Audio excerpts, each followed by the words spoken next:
If you're a die-hard Browns fan and love breaking down the game like we do, hit that subscribe button and turn on the bell so you never miss a blitz. 5 games into the season, the story around Dillon Gabriel and the Cleveland Browns has shifted from hopeful curiosity to cautious skepticism. When the Browns spent that mid-round pick on Gabriel, the consensus reaction from analysts and fans alike was that the team reached, not because Gabriel was a bad player, far from it, but because he wasn't the prototype of what NFL teams typically covet in a quarterback. He didn't have the cannon arm, the imposing frame, or the raw physical gifts that make scouts drool during pro days. What he had, according to those who watched him closely at Oklahoma and UCF before that, was a mind that worked faster than most. A supercomputer, they called it. The Browns leaned into that narrative hard. They said it during pre-draft interviews, doubled down during OTA letters, and all but stamped it on his helmet by the time camp rolled around. The idea was simple. Even if he didn't have elite traits, his mental processing and quick decision-making could allow him to outthink defenses. But 5 starts into his professional career, the so-called supercomputer hasn't just glitched, it's lagging, freezing, and throwing error codes in real time. What's fascinating, or maybe frustrating, is that the signs of this potential slowdown were there in flashes. Even before he took his first NFL snap, Gabriel's collegiate tape showed a quarterback who could diagnose a defense, stay cool under pressure, and use timing to compensate for physical limitations. Yet it also showed stretches where, when the rhythm was broken, his confidence would dip and his reads would stall. In college, those moments didn't cost him much. His offenses were designed to simplify the field. His receivers often had wide-open windows, and his tempo-based approach could cover up hesitations. But in the NFL, those same milliseconds of delay are magnified. What looks like patience in college becomes paralysis in the pros. And that's exactly what has unfolded for Gabriel. Through his first 5 games in Cleveland colors, when the Browns turned to Gabriel, they didn't expect him to be a star overnight. They wanted competence, control, and flashes of that trademark poise. What they've gotten instead is a quarterback who looks caught between what he sees and what he believes he's supposed to see. Watching the Alt-Winnie tape tells a story that's hard to ignore. Over and over again, there are open routes, big plays left untouched, opportunities for chunk yardage missed not because of impossible coverage or overwhelming pressure, but because the trigger never got pulled. Sometimes the protection collapses before Gabriel has a chance, sure, but other times the pocket is clean, the window is there, and he simply doesn't take it. It's as if his brain, the same one the Browns bet on, is running a second behind the play clock. Take that 4th and 1 late in the game against the Ravens, a moment that has already become the go-to clip for critics.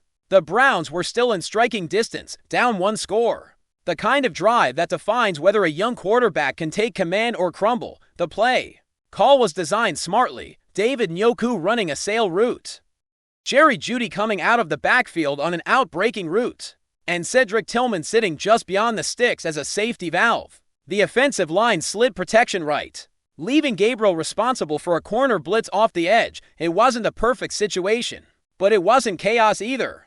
If Gabriel had trusted his eyes and thrown with a bit of anticipation, either Jeudy or Njoku was open enough to move the chains, but instead, he hesitated just a heartbeat too long, and took a sack that ended the drive, ended the hope, and all but ended the narrative of his composure for the week. Moments like that define rookie quarterbacks. Not the highlight throws or the what-I'm flashes of brilliance, but those split-second decisions when the game speeds up and you have to decide whether you're ready for it. Gabriel, for all the talk about mental processing, seems to be playing the game on fast forward, his internal clock spinning too quickly. Rather than calmly stepping through his progressions, he's rushing through them like someone afraid of running out of time. He checks down early. Even when the pocket is stable, he locks onto his first read and doesn't trust that the backside dig or in-breaker will come open.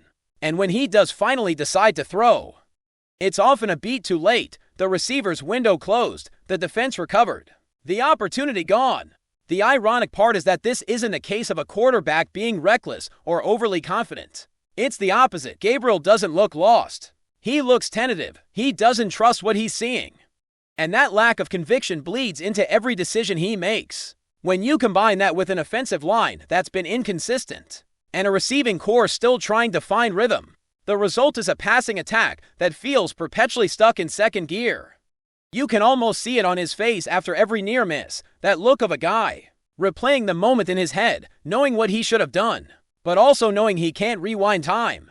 It's easy to blame the offensive scheme, too. The Browns' system isn't exactly forgiving to a rookie quarterback. It relies on timing, anticipation, and precise pre-snap reads, all areas where veterans thrive but rookies often drown. There's also the matter of chemistry.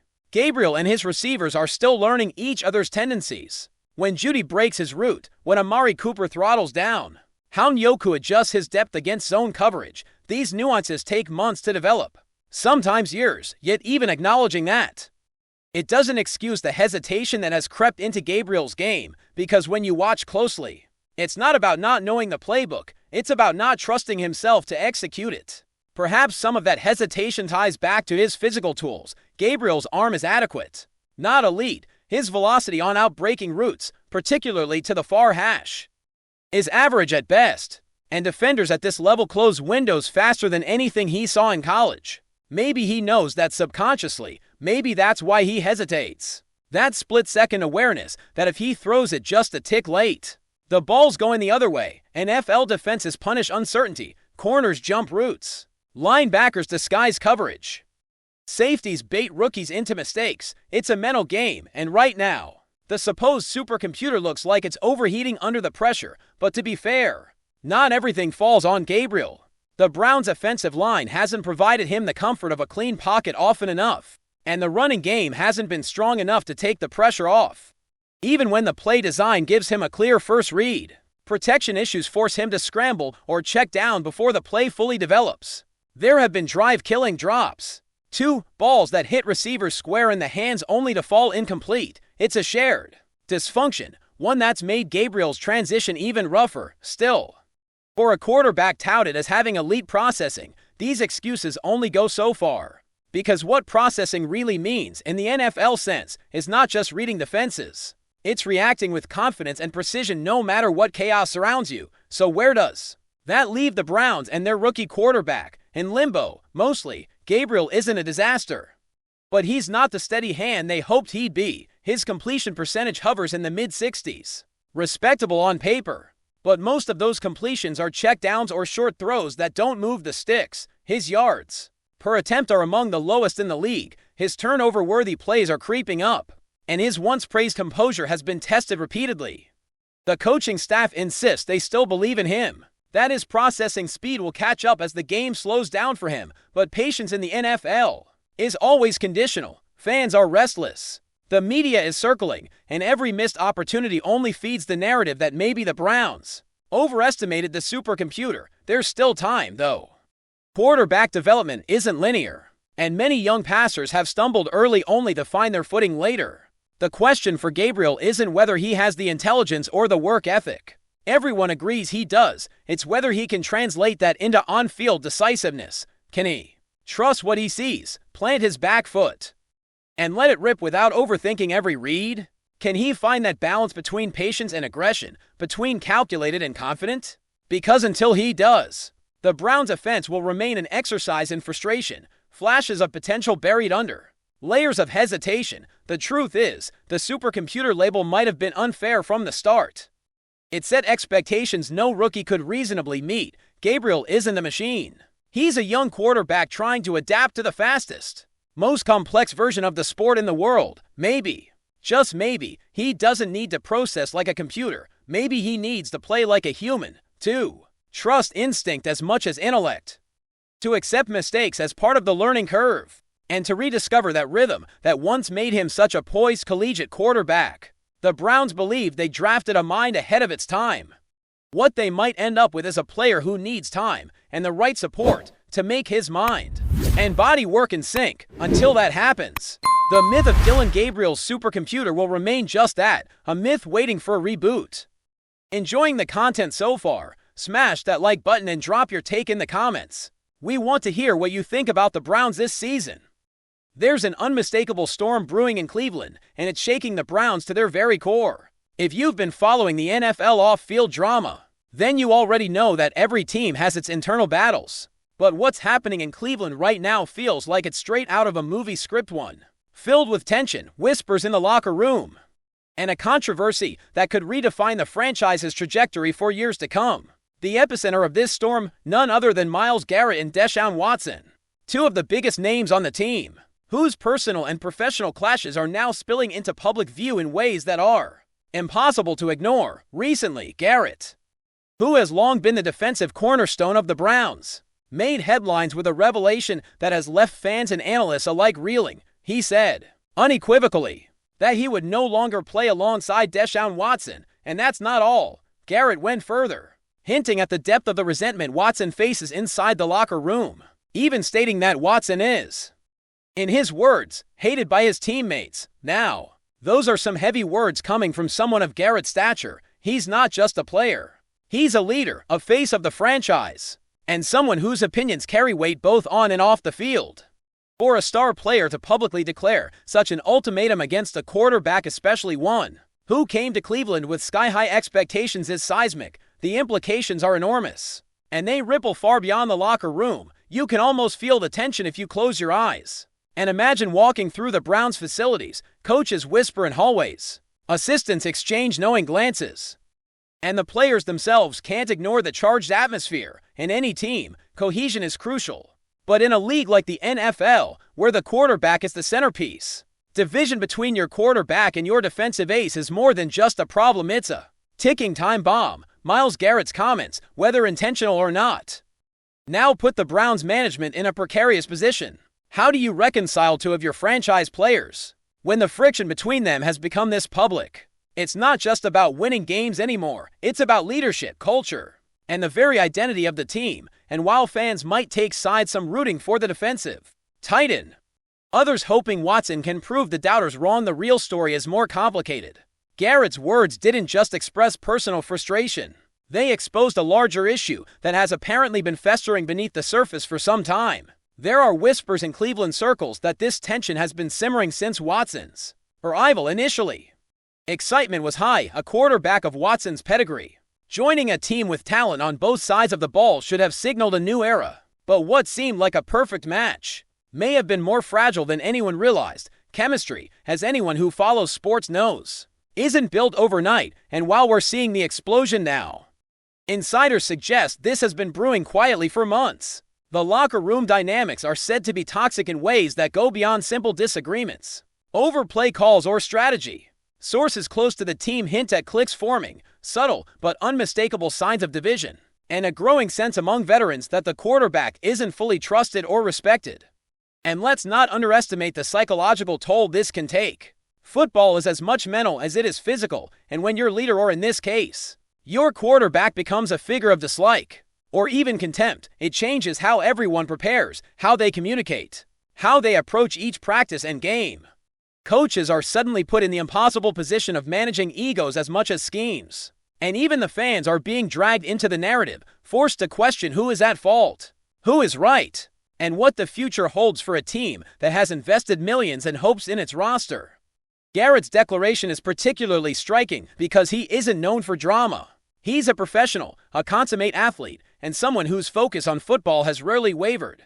For him to step into the spotlight and declare an unwillingness to share the field with a teammate is both unprecedented and deeply telling. It suggests that the issues run deep, that this isn't just a momentary clash of personalities, but a fundamental incompatibility that could define the Browns season or even the coming years. Imagine the meetings that must have happened behind closed doors after this statement. Front office executives likely convened in urgent sessions, trying to weigh options that range from counseling and mediation to the more drastic idea of trading one of the stars. And it's not just internal deliberation. Rival teams and the media are watching with bated breath. Every interview, every press conference, every snap on the field will be analyzed for signs of tension. Because a story like this doesn't just disappear, it snowballs, it grows. It becomes part of the narrative that defines the Browns, at least for the foreseeable future. And while Garrett's comments dominate the headlines, there's another layer to consider. The fans. Cleveland fans are famously passionate and notoriously demanding. They've invested emotionally, financially, and historically in this team. Now they're faced with a scenario where the team's most dominant defensive player is openly clashing with its quarterback, creating a perfect storm of uncertainty and doubt. Social media is already ablaze, with heated debates and viral posts dissecting every nuance of Garrett's statement. Hashtags trend. Podcasts explode with speculation. And fan forums erupt with theories that range from the plausible to the downright wild. And amid all this, the Browns have to navigate not just the practical logistics of their roster, but the intangible but equally critical psychology of their locker room. How do you inspire unity when division has been laid bare so publicly? How do you foster trust when one of your stars has essentially declared a split? These are questions without easy answers, and the ripple effects extend beyond Cleveland, across the league. Other teams are watching carefully. Coaches, general managers, and executives are undoubtedly analyzing the situation for lessons, both cautionary and strategic. The reality is that in the NFL, locker room culture can make or break a season. You can have the most talented roster on paper, but if the personalities clash and leadership fails, the results on the field will inevitably suffer. Myles Garrett's declaration, whether intentional or spontaneous, has shown a light on the fragile ecosystem that every team navigates. And while the Browns may have hoped that off-season additions and strategic drafts would propel them into playoff contention, the human element, emotions, relationships, trust cannot be overlooked. It's as old as sports itself. Talent alone does not guarantee success. And now, with Garrett and Watson at odds, Cleveland finds itself at a crossroads, facing decisions that could define the franchise for years. Will there be reconciliation behind closed doors? Will Watson find a way to earn back the trust of his teammates? Or is this the beginning of a fracture too deep to mend?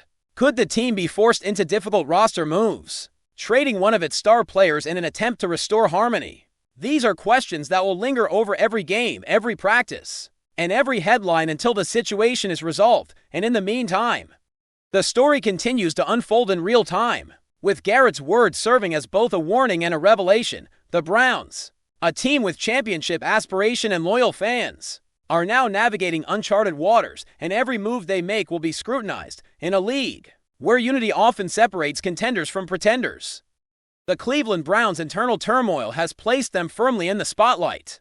Myles Garrett's blunt admission that he refuses to play alongside Deshaun Watson is more than just a personal grievance. It's a mirror reflecting the challenges of leadership, team dynamics, and the pressures that come with professional sports at the highest level. And as the season approaches, all eyes will remain on Cleveland, wondering whether this storm can be weathered, whether the rift can be healed, or whether the Browns will face a future defined not by their talent, but by the drama that has engulfed their locker room. One thing is certain, the NFL thrives on storylines, and this one has all the elements of a saga that will dominate conversations, debates, and analyses for months to come. The question is no longer just about X's and O's on the field. It's about trust, respect, and the human element that ultimately determines the fate of any team. For the Browns, the next chapter in this story is yet to be written, but one thing is undeniable: the storm has arrived. And Myles Garrett's words have made it impossible to ignore. The drama, the tension, and the intrigue are real. And they are only just beginning to reshape the narrative of a team that now must confront its internal demons before it can even think about facing the competition on the field. Fans, analysts, and rival teams alike will be watching every move, every comment, and every snap with heightened attention. Because Cleveland's crisis is no longer a quiet locker room issue, it's a spectacle, a conversation starter, and perhaps the defining saga of the NFL season to come. Thanks for riding with us on another Browns Blitz. If you liked the video, share it with a fellow fan, hit subscribe, and ring that bell so you're always part of the Dawg Pound conversation. Go Browns!